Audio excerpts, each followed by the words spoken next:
History, or to the layman, yesterday's today. History has been around for years and dates back super far, and any historian will tell you most of what we know about history comes from a handful of blockbuster Hollywood movies. But today's stories ramp up from strange to absolutely psychotic. So these are historical facts too unbelievable to make a movie about. We start with the Dancing Plague. In July of 1518, a woman named Frau Trophier began an uninterrupted dance in the city streets. She entered a hypnotic state of frenetic movement that continued for days. But what began as a solitary episode soon escalated into a contagion as dozens of others joined, uncontrollably dancing in a trance-like fervor. As if living in the year 1518 wasn't enough, now you also ran the risk of having to dance publicly. For an historic episode this unpleasant, naturally the French are to blame, and officials in the French city of Strasbourg knew exactly what to do.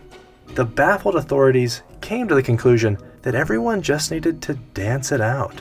The city built an actual stage and hired musicians, because when life gives you lemons, just eat lemons. This hysterical episode went on for weeks, and many people who caught this Saturday night fever developed exhaustion, injuries, or even died. Experts have various theories for the cause of this bizarre affliction. It's possible this community had an outbreak of ergot poisoning, which can cause hallucinations, and stems from a fungus found in rye bread. Other scholars believe the episode was sparked by a widespread psychological break due to the stresses of extreme poverty. Because if Les Mis has taught us anything, it's that when French people are poor, they do musical theater. Next up on the list is the stolen crown jewels hoax.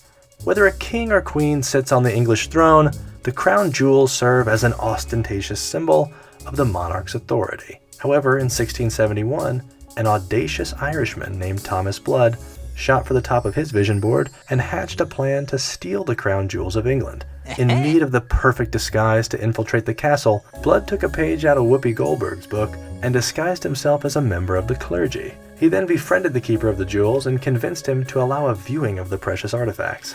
At the opportune moment, Blood attacked the jewel keeper, damaging the crown, and attempted to make a run for it. Unfortunately, that's where the luck of the Irish ran out.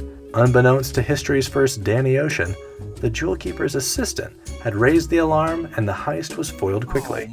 But this is where the story gets weird. When news of the incident reached King Charles II, he demanded to meet the bold thief.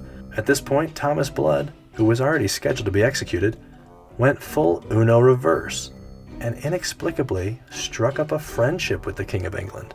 Somehow, the two men remained friends for years, and Blood actually received a large pension from the king, which he lived off of for the remainder of his life, which just goes to show, it's okay to do crime.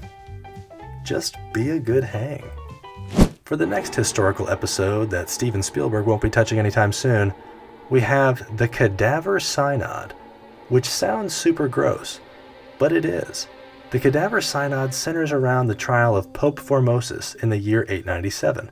One slight hiccup, Pope Formosus died in the year 896. Yuck. The early medieval period was the beginning of a complex and turbulent time for the Catholic Church that extended until, well, in a bizarre attempt to exact revenge on his political rival, the new Pope, Stephen VI, exhumed his predecessor and put him on trial for perjury and a number of other small crimes. Pope Formosus, who had been dead for nearly 9 months, was pulled from his grave, dressed in papal vestments, and propped up on a throne a la Weekend at Bernie's. In fairness, Pope Formosus was appointed a defense attorney, who unfortunately was unable to shield his client from being found guilty on all charges. And what do you have to say for yourself? Oh, so that's how it's gonna be. The guilty verdict led everyone involved to ask the inevitable question, now what? Well, like everything that happened a long time ago, it was grotesque and unnecessary. The late Pope's fingers were severed as he was stripped naked and thrown in the Tiber River. Fun. Don't worry, his supporters later fished him out and got his soaking wet, rotting corpse back where it came from. So, a happy ending. Moving right along to the Great Emu War of 1932. This bizarre entanglement takes place hot off the heels of World War I, and of course, involves Australians doing weird things with animals. Returning soldiers in Western Australia were facing devastating economic hardship, and agriculture was one of the few ways to earn a living. However, an unexpected obstacle arose in the form of a large population of emus. These flightless birds would eat some of the crops, but mostly trample them with their giant dinosaur feet on the way to other food. It was almost as if the emus didn't even care about what the farmers were trying to do. So naturally, the Australians only had one choice: war. The government deployed soldiers armed with machine guns to do combat with the emus, which hardly seems fair until you learn that emus can dodge bullets. Cheater! Well, not exactly, but they can deploy advanced evasive maneuvers, and almost no emus were killed during this episode.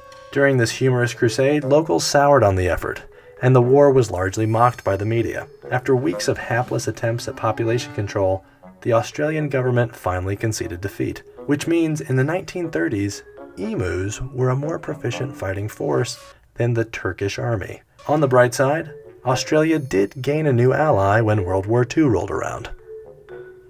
Finally, we have the Battle of Karence.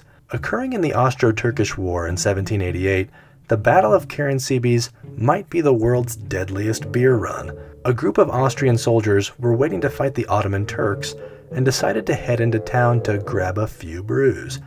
But like most alcohol-fueled expeditions, what started as a chill night out turned into a chaotic and deadly meltdown.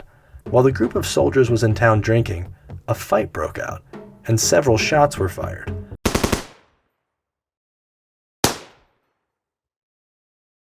Which would ordinarily be considered boys being boys, but the remaining Austrian forces just outside of town heard the gunfire and assumed it was an Ottoman ambush. This led the sober contingent of the army to start popping caps in the unwitting intoxicated cohort. Soon, an all-out battle was going down, and the damage was catastrophic. Some commanders realized what had happened, but it took hours to wind down the unprovoked civil war. Reports suggest as many as 3,000 Austrian soldiers were killed by friendly fire in the confusion. Not good for Austria. To make matters worse, the beleaguered troops were attacked, for real this time, by the Ottomans just 2 days later, and were in no position to mount a defense. This devastating military blunder serves as a reminder not to jump to conclusions, and also, just don't shoot your own people. Well, these were a few historical facts too unbelievable to make a movie about, although we'd love to see you try.